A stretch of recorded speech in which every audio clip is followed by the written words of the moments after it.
আজ ৪ঠা ফেব্রুয়ারি বুধবার জানাবো আজকের বাছাই করা 50টি তাজা সংবাদ। শুরুতেই হেডলাইন্স। এসআইআর হয়রানির অভিযোগে শান দিতে দিল্লিতে মমতা, কমিশনকে দেখালেন জীবিত ভূতদেরও। মন্দির মসজিদ তৈরি করলে তাকে সঙ্গে রাখা যাবে না, এটা কেমন কথা? নওশাদ হুমায়ুন জোট কি সময়ের অপেক্ষা? বিধানসভার কমিটিতে জায়গা পেলেন পার্থ, জোড়া দায়িত্ব বেহালা পশ্চিমের বিধায়ককে। গোলপার্কে গুলিকাণ্ডে গ্রেপ্তার বাবুসোনা, ফেসবুক লাইভে এসে কি সাফাই ফেরার সোনা পাপ্পুর। এসআইআর এর নাম ছাঁটাইয়ের চক্রান্ত, কমিশনের নিরপেক্ষতা নিয়ে বঙ্গভবন থেকে সরব অভিষেক। এসআইআর শুনানির নোটিশ পাঠানোর প্রক্রিয়া শেষ, থাকবে কাদের নাম, বাদ পড়বেন কারা? নাজিরাবাদে না এসে দিদি দিল্লিতে গিয়ে হাজিরা দিচ্ছেন হৃদয়হীন বিবেকহীন নিষ্ঠুর শাসক অধীর। চীন প্রসঙ্গে উত্তাল পার্লামেন্ট, ৮ সাংসদকে সাসপেন্ড, দেশ বিক্রি করা হয়েছে, বাইরে তুলোধনা রাহুলের। সেই সবুজ ফাইলে কি ছিল? আইপ্যাক মামলায় হলফনামা জমা দিয়ে ইডির ভূমিকা নিয়ে তুললেন মমতা। সংবিধান না মানলে দেশ ছেড়ে চলে যান, হোয়াটসঅ্যাপের নীতি নিয়ে মেটাকে তীব্র ভৎসনা সুপ্রিম কোর্টের। অনিল বসুদের উত্তরাধিকারীরা বাংলার মেয়েদের কোনো দিন মর্যাদা দেয়নি, আর কত দেউলিয়া হবেন বিকাশ ভট্টাচার্যরা?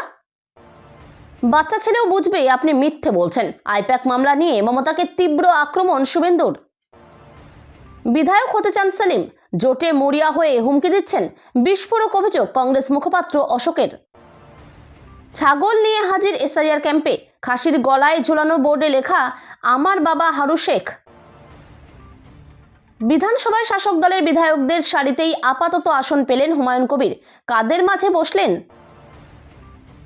দুর্নীতির মামলায় অভিযুক্ত পার্থকে তৃণমূল ভোটে লড়ালেও অবাক হব না, পার্থর পদোন্নতি নিয়ে শুভেন্দু। বিডিও অফিস ভাঙচুরের পর মনিরুল এখন যেন রবিনহুড, এতদিনে নিজেকে বিধায়ক মনে হচ্ছে, বলছেন তৃণমূল নেতা। প্রতি রাতে হাইওয়েতে বেপরোয়া গতিতে গাড়িতে চালানো ছিল নেশা, ভয়াবহ দুর্ঘটনাতেই প্রাণ গেল 3 বন্ধুর। বাজেটে নেই এইমস থেকে শিল্পের বার্তা, বাংলাকে বঞ্চনার প্রশ্নে উত্তর কি? ভোট প্রচারে বিড়ম্বনায় পদ্মকর্মীরা। অ্যাম্বুলেন্স ঢোকে না, ভোগান্তিতে গর্ভবতী মহিলা, শেষমেশ রাস্তায় নামলেন বিধায়ক নিজেই।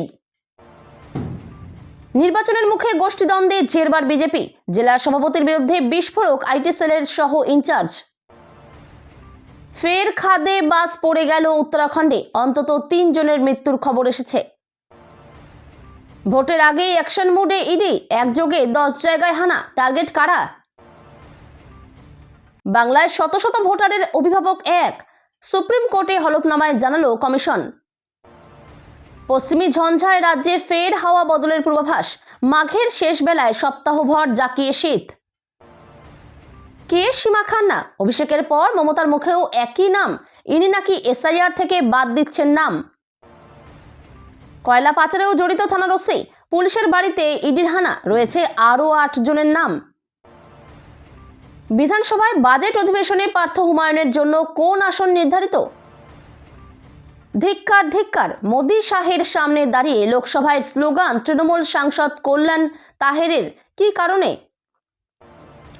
ভাইরাল ভিডিওয়ে ওলটপালট সমীকরণ, শালবনীতে প্রার্থী নিয়ে অস্বস্তিতে শাসক শিবির। ঝাড় আলতা গ্রাম পঞ্চায়েতে বিজেপির শক্ত ঘাঁটিতে ফাটল, ঘাসফুলে নাম লেখালেন গুরুদেব রায়। শবে বরাতে বাজি নিয়ন্ত্রণে করা হাইকোর্ট, রাত 10টার পর বাজি ফাটালেই আইনি পদক্ষেপ। উত্তর 24 পরগনায় বিপুল প্রাকৃতিক গ্যাসের খোঁজ, সাংসদ শ্রমিকের প্রশ্নের উত্তরে জানালো পেট্রোলিয়াম মন্ত্রক।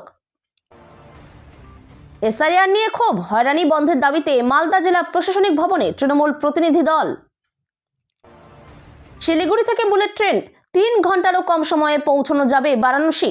রেল বাজেটে কত কোটি পেল পশ্চিমবঙ্গ? বঙ্গভবনে এবার রাজ্য পুলিশের পাহারা, বিমানে দিল্লি যাচ্ছে র্যাফ ডিএসপির বিশেষ দল। কলকাতায় ভার্চুয়াল বক্তৃতা হাসিনা পুত্র জয়ের, বললেন জুলাইয়ের আন্দোলনে নিরপরাধ ছাত্রদের মৃত্যুর পুরো দায় নিচ্ছি। পরীক্ষার শুরুর সময় নয়, শেষে গিয়ে চকলেট গোলাপ ফুল, গাছ বিলোলেন অনুব্রত মণ্ডল। কনফার্ম খবর, ডিএ বাড়াবেই নবান্ন। রাজ্য বাজেটে কতটা বাড়তে পারে বাংলার সরকারি কর্মীদের ডিএ? এসআইআর শুনানিকে কেন্দ্র করে ধুন্ধুমার রণক্ষেত্র মালদা, পুলিশের সামনে দেদার মারধর, উত্তেজনা চরমে।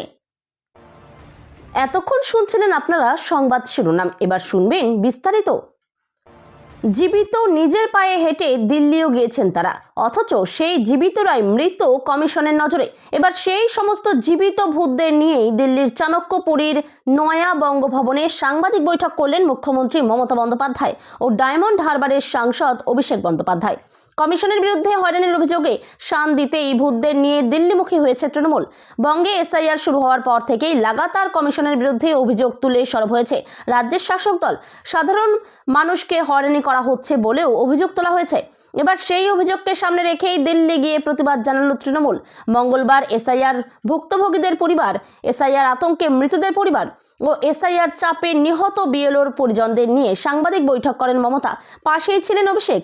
এদিন কমিশনকে নিশানায় নিয়ে মমতা বলেন, তথ্য অসঙ্গতির তালিকা দিতে বলেছে সুপ্রিম কোর্ট। মসজিদ বা মন্দির তৈরি করা নিয়ে রাজনৈতিক শুদ্ধতার প্রশ্নে সরব হলেন ভাঙড়ের আইএসএফ বিধায়ক নওশাদ সিদ্দিকী। তার বক্তব্য, কে কোথায় মসজিদ বা মন্দির তৈরি করবেন তা রাজনৈতিক জোটের শর্ত হতে পারে না। এমন কোনো বিষয় ভবিষ্যতেও সম্পূর্ণভাবে নিয়ন্ত্রণ করা সম্ভব নয় বলেই তার মত। নওশাদের কথায়, বামপন্থী শিবিরের অনেকেই নাস্তিকতায় বিশ্বাসী এবং ধর্মাচরণ থেকে দূরে থাকেন, কিন্তু কংগ্রেসকে যদি কোনো জোটে রাখা হয় তাহলে প্রশ্ন উঠতে পারে, কংগ্রেসের নেতারা কি কখনো মন্দির বা মসজিদ তৈরি করেননি? ভবিষ্যতে তারা কি এমন কিছু করতে পারবেন না? নওশাদের যুক্তি, কোনো ব্যক্তি বা দলের তরফে ধর্মীয় স্থাপনা গড়ে তোলা কি আদৌ সংবিধান বিরোধী কাজ? দীর্ঘ প্রায় 3 বছর 3 মাস জেলবন্দি থাকার পর জামিনে মুক্তি পেয়ে আবার পরিষদীয় কাজে যুক্ত হলেন রাজ্যের প্রাক্তন শিক্ষা ও পরিষদীয় মন্ত্রী। অবশেষে পশ্চিমবঙ্গ বিধানসভার একাধিক গুরুত্বপূর্ণ কমিটিতে জায়গা পেলেন বেহালা পশ্চিমের তৃণমূল বিধায়ক পার্থ চট্টোপাধ্যায়। মঙ্গলবার বিধানসভা থেকে প্রকাশিত বুলেটিনে তার এই অন্তর্ভুক্তির কথা আনুষ্ঠানিকভাবে জানানো হয়েছে। দীর্ঘ প্রায় 3 বছর 3 মাস জেলবন্দি থাকার পর জামিনে মুক্তি পেয়ে আবার পরিষদীয় কাজে যুক্ত হলেন রাজ্যের প্রাক্তন শিক্ষা ও পরিষদীয় মন্ত্রী। উল্লেখ্য, 2022 সালের 23 জুলাই স্কুল সার্ভিস কমিশন সংক্রান্ত দুর্নীতি মামলায় পার্থ চট্টোপাধ্যায়কে গ্রেপ্তার করে এনফোর্সমেন্ট ডিরেক্টরেট। গ্রেপ্তারের সময় তিনি রাজ্যের শিল্পমন্ত্রী ও পরিষদীয় মন্ত্রীর দায়িত্বে ছিলেন। গ্রেপ্তারির পরই তাকে মন্ত্রিসভা থেকে সরিয়ে দেওয়ার পাশাপাশি দল থেকেও নিলম্বিত করেন তৃণমূল নেতৃত্ব। গোলপার্কের 55 তলা রোডে বোমা এবং গুলির ঘটনায় গ্রেপ্তার বাবুসোনা। যদিও ঘটনার 3 দিন কেটে গেলেও এখনও অধরা কুখ্যাত দুষ্কৃতী সোনা পাপ্পু। যদিও মঙ্গলবার ফেসবুকে লাইভ করে তার দাবি, ঘটনার সঙ্গে কোনোভাবেই যুক্ত নন তিনি। এমনকি রবিবার বাড়ির পুজোয় ব্যস্ত ছিলেন বলেও সেখানে উল্লেখ সোনা পাপ্পু ওরফে বিশ্বজিৎ পোদ্দারের। অন্যদিকে দুপুরে বিশেষ অভিযান চালিয়ে তার ডানহাত বাবুসোনাকে গ্রেপ্তার করেছে পুলিশ। ঘটনায় যুক্ত সন্দেহে শুভঙ্কর রায় ওরফে শুভ নামে আরও এক ব্যক্তিকে গ্রেপ্তার করা হয়েছে। রবিবার রাতে উত্তপ্ত হয়ে ওঠে গোলপার্কের কাকুলিয়া রোড এলাকা। দুপক্ষের মধ্যে চলে ইট বৃষ্টিও, এমনকি বোমাবাজি এবং গুলি চালানোরও অভিযোগ ওঠে। রবিবারের এই ঘটনায় দক্ষিণ কলকাতার দুষ্কৃতী সোনা পাপ্পুর গ্যাংয়ের বিরুদ্ধে অভিযোগের আঙুল ওঠে। ঘটনার পরেই রবীন্দ্র সরোবর থানায় 3টি অভিযোগ দায়ের হয়েছে।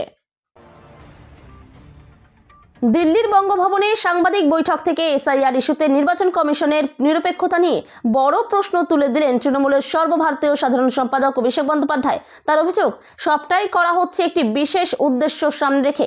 পাশ থেকে মুখ্যমন্ত্রী মমতা বন্দ্যোপাধ্যায় স্পষ্ট ভাষায় বলেন, সংশোধন বা বিয়োজন নয় এসআইআর এর আসল উদ্দেশ্য নাম বাদ দেওয়া।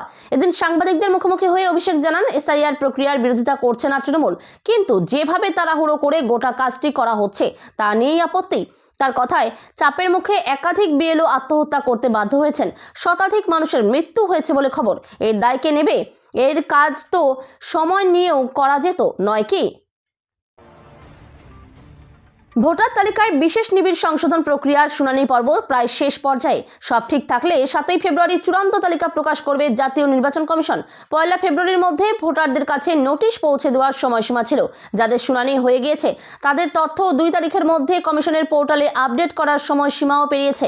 নতুন করে কোনো ভোটারের শুনানির নোটিশ পাওয়ার কথা নয়, কিন্তু লাখ টাকার প্রশ্ন, কাদের নাম থাকবে, কাদের নাম বাদ যাবে? কমিশন সূত্রে জানা গিয়েছে, খসড়া তালিকায় নাম থাকা যে সমস্ত ভোটারদের কাছে শুনানির নোটিশ আসেনি তাদের নাম অটোমেটিকভাবে চূড়ান্ত তালিকায় থাকবে। যাদের নামে নোটিশ এসেছে তাদের নিয়েই যত ঝামেলা। জানা যাচ্ছে, শুনানির সময় কমিশনের নির্ধারণ করা 13টি নথির একটিও যারা জমা দিতে পারেননি তাদের নাম বাদ যাওয়ার সম্ভাবনা প্রবল। আনন্দপুরের অগ্নিকাণ্ডের সমস্ত দায় শাসক দল তৃণমূল কংগ্রেসের ঘাড়েই চাপালেন কংগ্রেস নেতা অধীর রঞ্জন চৌধুরী। ঘটনাস্থল পরিদর্শনে গিয়ে প্রাক্তন প্রদেশ কংগ্রেস সভাপতি স্পষ্ট ভাষায় আক্রমণ করেন মুখ্যমন্ত্রী মমতা বন্দ্যোপাধ্যায়কে। তার অভিযোগ, এত বড় দুর্ঘটনার পরেও মুখ্যমন্ত্রী একবারের জন্য ঘটনাস্থলে যাওয়ার প্রয়োজন বোধ করেননি। মঙ্গলবার নাজিরাবাদে দাঁড়িয়ে অধীর বলেন, এখানে যে মানুষ হিসেবে আসবে তার হৃদয় ভরাক্রান্ত না হয়ে পারে না। কলকাতার বুকে এত বড় ঘটনা ঘটলো, যেখানে 32 জনের প্রাণ গিয়েছে বলে আমরা খবর পাচ্ছি, তার দায় তৃণমূলেরই। তৃণমূলের পূর্ণ মদত ছাড়া এ ধরনের কারখানা গড়ে উঠতে পারে না। তার অভিযোগ, তৃণমূল নেতাদের প্রশ্রয়েই রাজ্যের নিয়ম না মেনে শিল্প গড়ে ওঠে।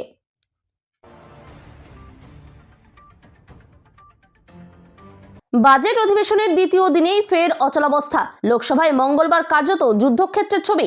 চীন প্রসঙ্গ ও প্রাক্তন সেনাপ্রধানের স্মৃতিকথা নিয়ে বক্তব্য ঘিরে বিরোধী বিজেপি সংঘাত চরমে ওঠে। পরিস্থিতি এতটাই উত্তপ্ত হয়ে ওঠে যে শেষ পর্যন্ত 8 জন বিরোধী সাংসদকে সাসপেন্ড করতে বাধ্য হন স্পিকার। সোমবারের অচলাবস্থার পর মঙ্গলবার সংসদ বসতেই বিজেপি সাংসদরা তীব্র আপত্তি জানান রাহুল গান্ধীর বক্তব্যে। অভিযোগ, প্রাক্তন সেনাপ্রধান মনোজ নরভানের এখনও প্রকাশ না হওয়া স্মৃতিকথা উদ্ধৃত করা হয়েছে, যা সংসদীয় নিয়মের পরিপন্থী। স্বরাষ্ট্রমন্ত্রী অমিত শাহ ও প্রতিরক্ষা মন্ত্রী রাজনাথ সিং স্পষ্ট জানিয়ে দেন, সংসদে কেবলমাত্র প্রকাশিত ও যাচাইযোগ্য নথি উদ্ধৃত করা যায়। মামলায় সোমবার সুপ্রিম কোর্টে হলফনামা জমা দিয়েছে রাজ্য সরকার। সেই হলফনামায় মমতা বন্দ্যোপাধ্যায় জানিয়েছে কি ছিল তার আনা সবুজ ফাইলে। পাশাপাশি ইডির ভূমিকা নিয়েও প্রশ্ন তুলেছেন তিনি, তেমনই জানিয়েছে সূত্র। আইপ্যাক মামলায় সোমবার সুপ্রিম কোর্টে হলফনামা পেশ করেছে রাজ্য সরকার। সেখানে রাজ্য সরকার স্পষ্ট জানিয়েছে, আইপ্যাক প্রধান প্রতীক জৈনের বাড়ি আর অফিস থেকে তদন্ত সংক্রান্ত কোনো নথি নিয়ে আসেননি মুখ্যমন্ত্রী তথা তৃণমূল কংগ্রেস সুপ্রিমো মমতা বন্দ্যোপাধ্যায়। শুধুমাত্র তৃণমূল কংগ্রেসের রাজনৈতিক নথিপত্র নিয়ে এসেছে। গোপনীয়তা রক্ষা নিয়ে জনপ্রিয় মেসেজিং অ্যাপ হোয়াটসঅ্যাপের প্যারেন্ট কোম্পানি মেটাকে কড়া বার্তা সুপ্রিম কোর্টের। নাগরিকদের গোপনীয়তার প্রসঙ্গে বিন্দুমাত্র আপোষ করা যাবে না। মেটার প্ল্যাটফর্মগুলিতে ব্যবসায়িক স্বার্থে ব্যবহারকারীদের কোনো ব্যক্তিগত তথ্য অন্য সংস্থার সঙ্গে শেয়ার করা যাবে না, স্পষ্ট জানালো সুপ্রিম কোর্ট। প্রধান বিচারপতি সূর্যকান্তের নেতৃত্বে 3 বিচারপতির বেঞ্চ জানিয়েছে যে তারা 10ই ফেব্রুয়ারি এই মামলায় বিস্তারিত নির্দেশ দেবে। মঙ্গলবার হোয়াটসঅ্যাপের 2021-এর গোপনীয়তা নীতি সংক্রান্ত মামলার শুনানি ছিল আদালতে। কোম্পানি আইন ট্রাইব্যুনাল কম্পিটিশন কমিশন অফ ইন্ডিয়ার 213 কোটি টাকার জরিমানা